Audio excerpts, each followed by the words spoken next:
in regard to my votes tonight. They're not nice votes. They're not joyful votes. They're difficult votes that, for a person who does understand the impact that schools have on neighborhoods, including the neighborhood I live in, these are not easy decisions, and I take with a lot of understanding the comments by my fellow board members, especially Member Terry and President Rodriguez. I do think, though, in regard to these votes, that when the issue first came up, there was a lot of due diligence done on behalf of the district by staff. We had a committee that was formed specifically for this task. We then had an analysis done in regard to those recommendations, which then brought us to these recommendations.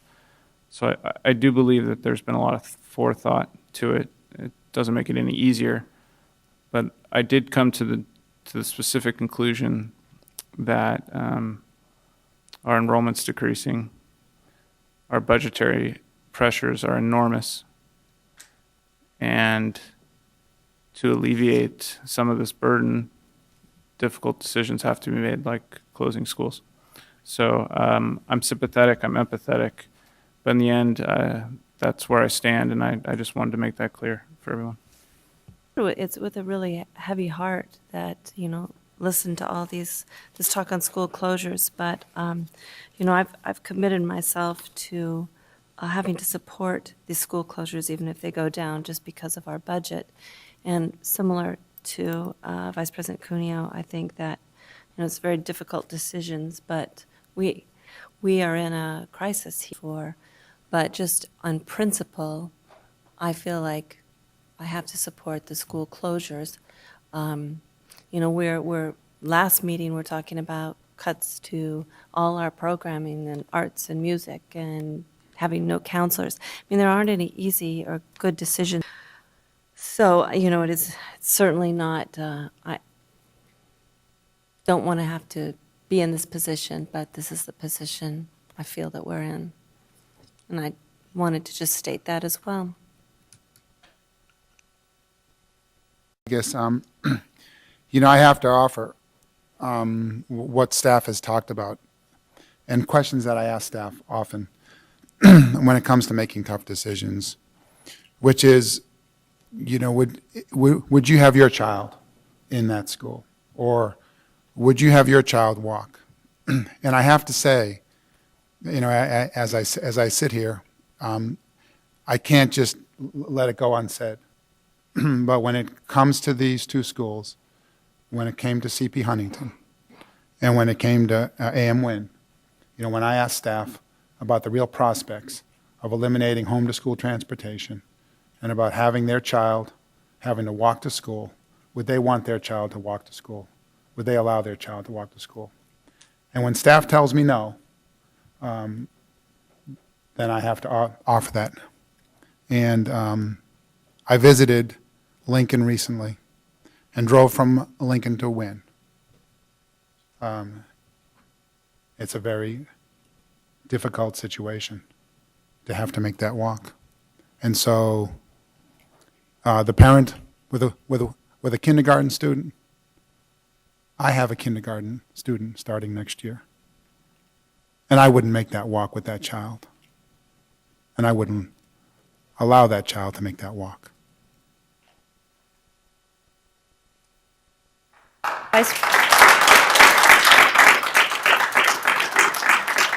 Vice President Cuneo. I'd just like some clarity. So there was a staff recommendation that was made a while back, and I'm forgetting the timeline, that was in favor of closing the school. Is the staff recommendation now changed? Calling the meeting back to order, and before we went on break, it was Board Member Bell's turn. Thank you. I wanted to just follow up with what I was saying earlier. Couple things. My attempt tonight was to be consistent on closure of schools having to do with our funding and our need to save money, and telling myself that back in November and December, this is what needed to happen, and moving forward with it. However, what I'm really concerned about here tonight is with this closure of AM Wynn and the closure of CP Huntington, why they were even on our agenda. So my question, I guess, to the board is, why did we put these two school closures on the agenda if they endangered our kids? I can answer that. I can't, So, but just in finishing, I just, I'm not faulting our staff. We put this on our agenda. So I'm asking the executive committee, why is this on the agenda? Why did you put something on the agenda that has endangered kids? Now, I don't have that insight this year, and I don't know, but I know that I would not have put this on there if I thought it was going to endanger kids. And I think that people would, we would have asked that question. So I don't want to throw this back at our staff. We have to take some responsibility here. Somehow or another, this got on our agenda, and we put it there. And if we didn't have an answer or didn't ask how we were going to take care of kids in terms of the transportation, realizing what we did last week, but I mean, we did a lot of things last week, and still this ends up on our agenda. And we don't have a plan, and yet, You can answer. I'm just going to leave it at that, because I feel like we shouldn't even be having this discussion or talking about it if it has endangered kids and there wasn't an answer, and we didn't get that answer from staff. So I hold us responsible as a board for why we even had this on the agenda. Vice President Cuneo. So I can give a little insight, we, just as we were at the last board meeting when we put $28 million of cuts on the agenda, that harms kids as well. Everything we're doing right now is harming kids. I think we can all agree on that. The issue, in my opinion, isn't how this got on the agenda, because we as a board, without getting into too much detail, came to some conclusions that this was an item that needed to be revisited. The issue to me is the manner in which it was revisited and which was brought before us. There was no confusion over this issue or its negative impact on kids. None at all. The confusion arose tonight when, after receiving a board packet with pages of comments in regard to how the school closure conversations went about, how the issue was presented then and now, with specific recommendations that I thought was thoroughly vetted by staff, including the superintendent. I now hear differently. My issue is not even specific to the school closure, although it's brought up in the school closure. I am mostly concerned about, because we have this well thought out, in my opinion, well-reasoned recommendation, aside from all of the thoughts and feelings that were put forth by President Rodriguez and Member Terry, for a certain action to be taken, for a certain conclusion to come from those thoughts. And then we were told in the middle to late end of one piece of this conversation that the recommendation and the opinion had changed.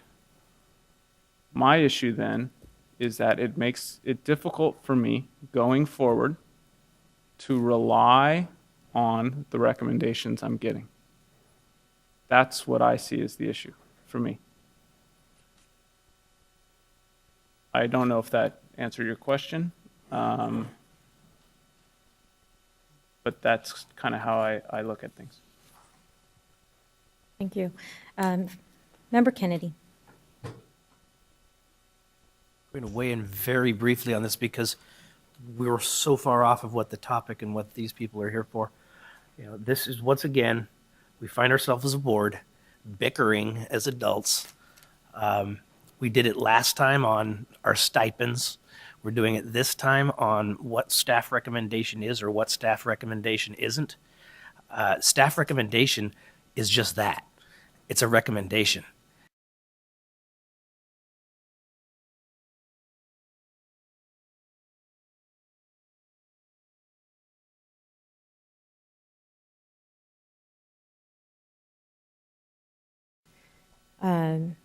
You know, school closures were tabled, but not off the table.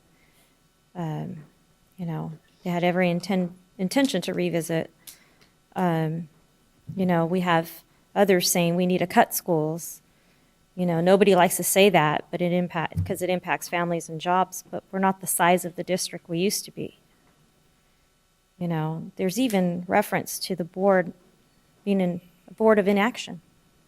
We're not able to take action. We should have done it in December, and here we are, taking another conversation, another stab at this. And I look at the board materials here, and we're saying, table any further discussion, and table any further conversation. You know, we're sounding a little contradictory of ourselves, too. And I just have a question of President Rodriguez. Did executive committee ask for these 3 items to come up on the agenda? The item was yellow sheeted by another board member. Was it any of the executive committee members? No. Okay, so, Been, I think, a prior thing, not an afterthought. exactly. And so I'm not sure, you know, for the record, why these are on the agenda. Why did we not vote only on the one that had been supported originally and put on the yellow sheet? I just don't know how the other 2 got there. I don't think they came on there because Donald suggested it. And I just want to say, pardon me? I know you did. I know you did, and so I think we need to be clear about this. But what I want to say here that's really disturbing me is that there's something very wrong going on here. And I can't quite put my finger on it, perhaps because it is 11 o'clock at night, but I'm going to think on it. But there's something very wrong happening here on this board tonight. There's something very, very, I don't know if deals have been cut or people have talked to other people. I don't know what's going on, but I'm very, very uncomfortable with a lot of things that have happened. And I just want to say that it's disturbing to me. Something is wrong here. And it really does need to be addressed. And I don't want to point a finger, and it's not personal, but it's not acceptable. You know, I came on this board 6 years ago because this board behaved like it's behaving tonight.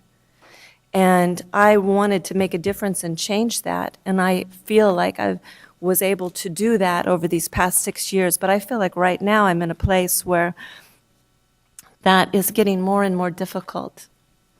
And we have to have a better sense of transparency and communication and authenticity among us.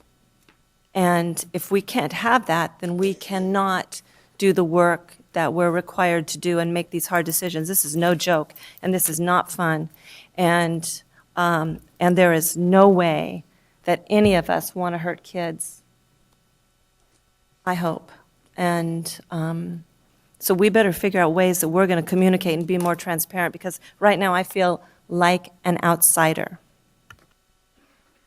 Thank you, Member Bell.